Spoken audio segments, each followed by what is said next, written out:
This is a special edition episode that I've been working on for a while. Louis XV, the beloved king, was a troubled soul, obsessed with sex and plagued by disease. And yet, despite his failings, he enjoyed massive public support, which can only be explained by the abject horrors of his successor, Louis XVI. If you enjoyed this video, please subscribe because I do want to end up in the guillotine like some of my royal subjects. That's a joke, but if it doesn't land, I will indeed be in peril. Anyway, let's begin. Louis XV, the last great king of France, had ruled for 70 glorious years. He was immortalized by the Sun King persona, and France reached new heights of wealth and power under his guidance. However, he was also the longest living French monarch until Napoleon, and this longevity presented a problem. When the 15th died, his 5-year-old grandson, Louis XVI, took the throne and inherited a massive empire, but he wasn't capable of ruling such a huge nation, and during the next decades, he would need his advisors to handle all the responsibilities of governing. The regent Philip the Duke of Orleans governed well until 1715, when he passed away and was succeeded by Cardinal de Polignac. Unlike his predecessor, de Polignac didn't care much about France or Louis XVI, but he did care about money and power. So he decided to take advantage of his position and fleece the royal treasury while he could. With such a weak monarch at the helm, nobody stopped him. He managed to make nobles pay for positions within the court and the government, and he appointed incompetent advisors to important roles. De Polignac thought he was smart, but he made a fatal mistake. While amassing wealth, he alienated the hearts and minds of the people, who started resenting him. Meanwhile, the young king enjoyed a blissful ignorance, spending time with mistresses and prostitutes, completely unaware of the turmoil brewing around him. In 1723, he married Maria Theresa, the daughter of the Emperor of Austria, but it was just a marriage of convenience. She would bear him children and help secure an alliance with Austria. The young king had his eye on a different prize, the heart of Madame de Montespan. Montespan was an attractive woman who had worked her way up from being a simple prostitute to the highest ranks of the nobility, thanks to her relationship with the king. She used her new status to humiliate Queen Mary Theresa and belittle her for not producing a male heir. But the king couldn't choose Montespan as his official mistress because that would mean accepting her social inferior status. So instead, he kept her in a luxurious apartment close to the palace of Versailles and gave her a noble title, the Marchioness de Montespan. But he continued to keep mistresses and prostitutes all over the kingdom. He liked to brag that he had slept with 500 women, but the real number could have been much higher. These infidelities were embarrassing, but they weren't that serious. The queen was barren, so the king's affairs didn't threaten the succession. Unfortunately, the same couldn't be said of Madame de Montespan, who had borne the king 7 illegitimate children and intended to marry him. Despite having no legitimate heirs, Louis XVI was far from being a good husband. He had grown fond of his wife and didn't want to upset her. On top of that, he feared his mother, who exercised a lot of control over him. Therefore, the king didn't do anything to antagonize her or provoke a scandal. As a result, Madame de Montespan's machinations went unchecked, and she eventually gained total control over the king. She isolated Queen Mary Theresa from the court and prevented her from seeing her children. She also set her sights on becoming queen and used every dirty trick in the book to achieve her goal. While Montespan was maneuvering for power, the treasury was being drained by greedy advisors, and there was a growing resentment against the nobility. All of these problems would be catastrophic for any king, but for Louis XVI, they were simply too complicated to deal with.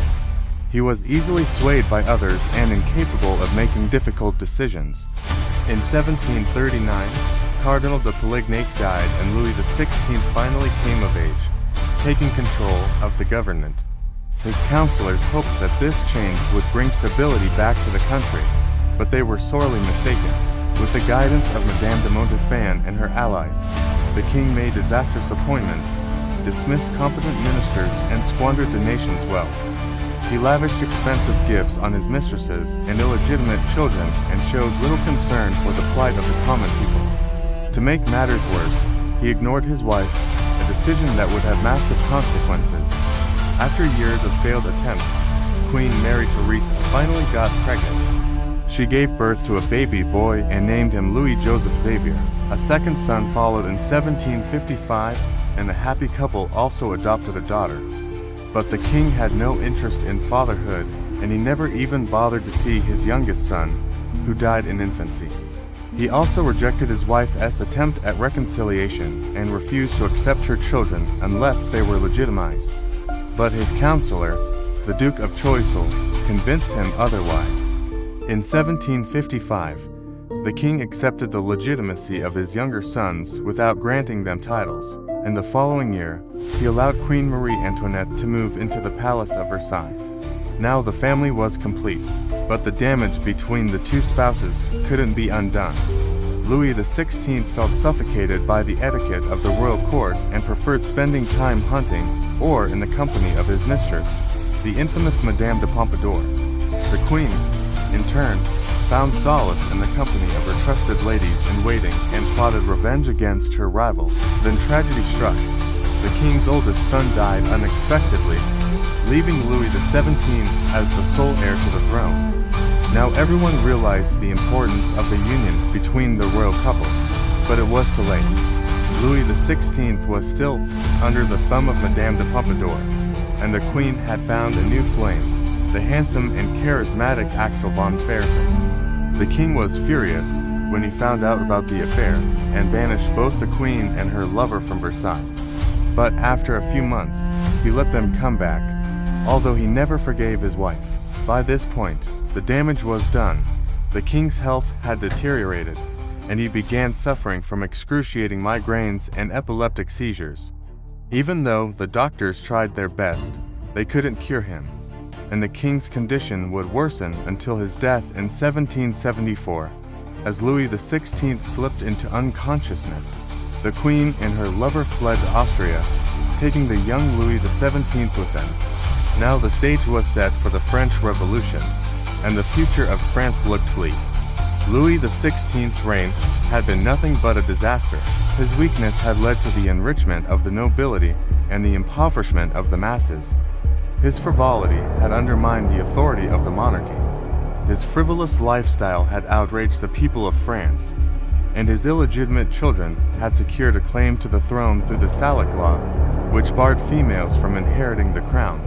When the revolution erupted and the monarchy was overthrown, Louis XVI would pay the ultimate price for his inaction. He was executed by guillotine in 1793, ending the 18th century and the era of absolutist monarchs. But what about Louis XV? We know he lived a dissolute life full of debauchery and excess. But was he as bad as his grandson? It's hard to say.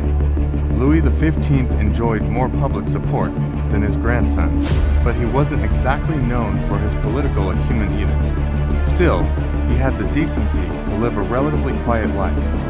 No one could accuse him of being indifferent to the suffering of his people, but he was no saint either. Perhaps his grandson got all his bad traits from his grandfather. You decide. And now it's time for your input. What do you think about Louis XV?